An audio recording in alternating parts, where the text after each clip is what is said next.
2021 September महिन्याच्या शेवटी अनुभवलेली एक घटना. नुकतीच टाळेबंदी शिथिल होऊन सर्व काही पूर्वपदावर येऊ लागलं होतं. त्याचाच भाग म्हणून महामंडळाच्या बस देखील सुरू झाल्या होत्या. मी त्या रात्री गावातल्या चावडीत एका दुकानाच्या पायरीवर मोबाईल चालत बसलो होतो. बाहेर हस्ताचा पाऊस बरसत होता. वातावरणात गारवा होता. समोर रस्त्यावरून पाणी वाहत होतं आणि दूर चावडीत मुक्काम बस येऊन थांबली होती. थोड्या वेळात खाकी गणवेशातील 2 व्यक्ती हातात रिकाम्या टिफिन घेऊन चावडीतून माझ्या दिशेने येताना मला दिसल्या. ते मुक्काम बसचे चालक आणि वाहक होते. आम्ही एकमेकांचे औपचारिक हालहवाल विचारून घेतले. गप्पा मारत मारत त्या दोघांनी शेजारच्या टिपाडातून पाणी घेऊन आपल्या टिफिन धुवून घेतल्या आणि माझ्या शेजारी येऊन बसले. मग मास्तर आपल्यासोबत आणलेली गोणीचे अंथरूण खाली टाकून त्यावर बसले. शेजारीच चालकाने देखील मग त्यांची गोणी अंथरून झोपायची तयारी केली. मला ते खटकलं. मी त्यांना हे सुचवलं की त्यांनी नेहमी ज्या खोलीत झोपत असतात त्यात झोपावे.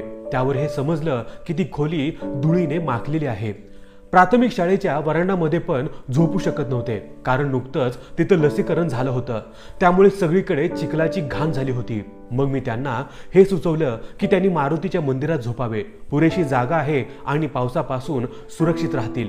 त्यावर चाचा म्हणाले, नको, मी जेवणात नॉनव्हेज खाल्लेलं आहे. मी म्हणालो, अहो, त्याने काही होत नसतं चाचा. तुम्हाला आतून असं वाटलं हीच खूप मोठी गोष्ट आहे. तुम्ही जाऊन बिंदास्त मंदिरात झोपावे. यावर मास्तरने देखील दुजोरा दिला. तरीही चाचा नकोच म्हणाले. मी देखील त्यांच्या मताचा आदर करून जास्त जबरदस्ती केली नाही. मास्तरने देखील कूस बदलली आणि डोळे मिटले. थोड्या वेळात चाचा त्यांच्या अंथरुणावर बसले आणि सोबत आणलेला एक प्लास्टिक डबा उघडला. त्यात मोबाईल, टूथपेस्ट, आरसा, पावडर, कात्री, सुरमा, केश तेल, कागदी साबण इत्यादी होते. चाचाने त्यातील मोबाईल काढला. त्यात चाळून एक नंबर डायल केला. बहुधा घरी फोन केला असावा त्यांनी. मग जेवण पाणी विचारलं. मुलांचे हाल हवाल विचारले. मग त्यांचा फोन संपल्यानंतर न राहून मी त्यांना म्हणालो, चाचा, हे असं घरापासून दूर गैरसोयीमध्ये झोपण्यात काय मजा आहे राव. त्यापेक्षा लॉकडाऊन बरा होता. त्यांनी एक स्मित हास्य करत मला उत्तर दिलं, असं काही वाटत नाही. आता आम्हाला सवय झाली आहे. आणि लॉकडाऊन म्हणजे काम बंद तर पगार बंद. मग घरबार, राशन पाणी, देणं घेणं, लेकरं बाळं कशी बघायची आणि कसं भागवायचं. खरं सांगतो, इथं आता झोप येते. एवढे दिवस घरी अजिबात येत नव्हती. मी त्यांच्या या उत्तरावर गप्प झालो. मनातून थोडं वाईट देखील वाटलं. मग थोड्या वेळाने चाचाने आपला प्लास्टिक डबा उशीखाली घातला आणि त्या सतरंजीवर झोपी गेले. मी देखील त्यांना डिस्टर्ब नको व्हायला म्हणून दुसरीकडे जाऊन बसलो.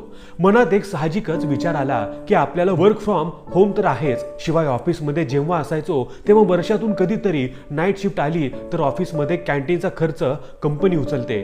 फुकटची कॉफी मशीन आहे. झोप लागली तर तळमजल्यावर वातानुकूलित रूम आहेत आणि आंघोळीला गरम पाण्याच्या शॉवरचे वॉशरूम देखील आहेत. मला माझ्या कामाचा भाग म्हणून असं कुठे झोपावं लागलं तर मी झोपेन का?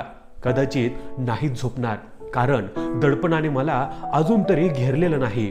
सोबत असं देखील वाटलं की आपल्याप्रमाणेच काही सुविधा या शासकीय चालक आणि वाहकांना नाहीत.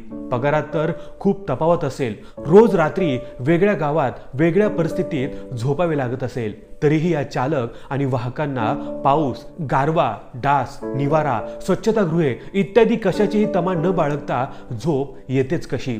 ते म्हणजे खाली जबाबदारीचे अंथरूण आणि अंगावर त्या दडपणाची चादर ओढली असेल तर जगाच्या पाठीवर माणसाला कुठेही गाढ झोप येईल. आणि अशा प्रत्येक रात्री येणाऱ्या झोपेला आपण दडपणाखाली जगणे असं म्हणू शकतो. मित्रांनो, या व्हिडिओबद्दल तुमचं मत काय हे आम्हाला कमेंट करून जरूर कळवा.